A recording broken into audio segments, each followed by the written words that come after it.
Welcome back to Retirement Coffee Talk with Sharice Rivers at Zinnia Wealth. Online, find us at zinniawealth.com, ZINNIA wealth.com.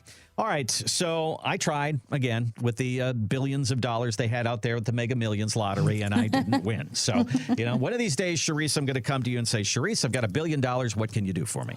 I know. I would love to manage somebody's $1 billion. There's so much I could do with that. Oh, my gosh. Well, we may not get $1 billion from the lottery, but it is much more common that if someone like a parent were to pass away and then you get a house or you get some kind of a windfall, there's some insurance money or something like that. And this is another one of those events that takes place in retirement that you may get a little inheritance. And you come and you say, okay, hey, Sharice, we sold the house. It's $350,000. What do we do with that? And what's interesting about that is the question you should be asking yourself is, how is this going to affect me and this money as far as taxes are concerned? Because one of the things that Uncle Sam is actually counting on is that you're going to inherit money. Let's say you inherit $500,000 and you look at them and say, hey, if you take all this money, you've got a $150,000 tax bill. And you look at Sharice and say, I don't care. I'm getting $350,000. That's fantastic. But Uncle Sam is also going, yeah, I love it. They fell into my trap. Yes, you did. And Uncle Sam knows you will, because when Junior gets their $500,000 account, their IRA account, they don't care. And all of a sudden, that $500,000, they're only walking away with $300,000, depending on their income, where it's at that point. We forget about the tax man. And I will tell you, Randy, it's so frustrating for me because we really plan for our clients. And I had somebody pass away a few months ago, a smart person. They're an accountant, bragged about their son, how smart they are. They're all the way in California. And this person passed away, which was sad to see this person go. And the son came in to see me to bring the death certificate and, talk about the assets. And I said, so, your mom said that you're a pretty smart kid and she bragged about you over the last 8 years with you. And, what is your plan with these assets? Do you have a financial advisor, et cetera? And basically he said, I'm going to go pay off all my debt. I was like, oh, I'm pretty sure that's not what your mom wanted. I kept that to myself, of course. Yeah. And she was hoping he would use it for his retirement. Okay. And I said, well, how much is your debt and what's your interest rate? He's like, oh, my house is like 2.5% interest rate and my car is like next to nothing. And I looked at him and I said, you're going to go pay all that off? I mean, that's free money. They gave you free money. Right. I was like, why wouldn't you, he's only like 35. I was like, why wouldn't you go reinvest this? He's like, but I also want a new car, like a really nice new car. I've never had a really fancy new car. I went, it blew me away, Randy. I wanted to sit there and just cry for this parent because this was not their intentions. I get it a little bit, I understand. But, at the same time, you got to start thinking about what did it take mom to save $500,000? It took years and years to put that, maybe a whole lifetime to put that money away. And now, do you respect all of that hard work that she went through and you're just going to just blow that money right away? Could mom have done something else with maybe a will or a trust or something like that to try to guard that? Yeah. And so, in our classes that we teach is, if you have a kid that's going to buy that red Ferrari you never did, we need to work on estate planning. But yet sometimes you don't know what your kids are going to do after we've passed away. So, she had a trust, but really what she needed that I didn't know she really needed at that time, because she said he was this very, very responsible, is that she probably needed an irrevocable trust because she wanted that money to be stretched out for the next 40 to 50 years of his life.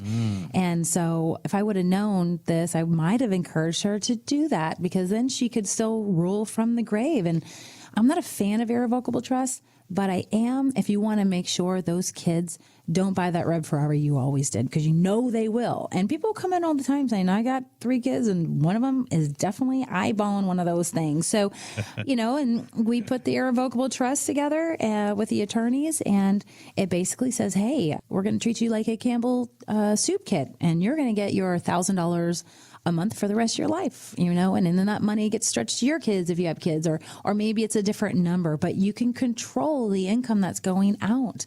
And so different reasons to have different trusts. The most popular trust out there is the revocable trust, because you can change it at any time. You get to write in your own rules. It's actually very cool. That's the one I have right now. But let's just say you are a little bit older and now your health is deteriorating at this point, and maybe you don't even have a long-term care plan. And now you're thinking, well, how can I ensure my beneficiaries are going to get my assets? So I have to spend it all the way down to zero if I'm a single person, and make sure my kiddos get it, because I don't want to spend it all on the nursing home. And a lot of people out there have heard the 5-year look back. Like if you go into a nursing home and you have gifted your assets to your kids within 5 years, well, guess what? You're not going to get covered. Mm-hmm. Medicaid's not going to step in, right? But if you get past that 5-year window, you're good to go. So there's also the asset protection trusts in this arena, especially if you do want to leave that legacy, and it acts kind of like an irrevocable trust. And there's a little work you got to do, but you're repositioning your assets and putting into the asset protection trust, so that it's basically all out of your name. And if you go into a nursing home, once you're past that 5-year period, there's some other rules you got to follow, then, there's money left over for the kiddos. So when it comes to estate planning and an inheritance, whether you're about to receive an inheritance or you might be giving an inheritance in 10, 20, or 30 years, really stepping into what goes into the forethought of planning. What do you want your asset to do once you've passed away? And I know it sounds morbid, but you got to think about it. Yeah. Do you have one adult child? Do you have grandkids you want to give it away? Do you have 3 adult children? Are they going to fight over it if you don't get everything positioned right? Did you give some kids college money and the other one not, or pay for a couple of homes and one of the kids didn't because they already had their own home? Do you give more to one than the other? You really have to think this out and really look at, who are your kiddos? Who are your grandkids? And do you want to gift it away now? Do you have charities you wanted to go to? I'm sure University of Florida would be just honored to help some other kids at their school with your money, get them through college, So there's so many things you can do with inheritances. And this is something we focus on in our appointments because it does matter. Online, you can find us at zinniawealth.com. You can also give us a call at 833-368-3680. This might be one of those areas that you don't have locked down, a box that you haven't checked off when it comes to your retirement planning. It's a pretty mature thing to look at Charisse and say, when it comes to money, Charisse, protect me from me. Very few people will actually say that. But as a parent, you can say, I need to protect my kids from them. So I'm going to dole out this money the way I think it should be done. That's something you can do with estate planning. Again, zinniawealth.com. Look on that big gold box there. Click on that, and you'll be on your way. Thanks for listening to the Retirement Coffee Talk podcast. If you have questions or would like to begin the process of building a tailored retirement plan, call Zinnia Wealth at 803-368-3680 or find us online at zinniawealth.com.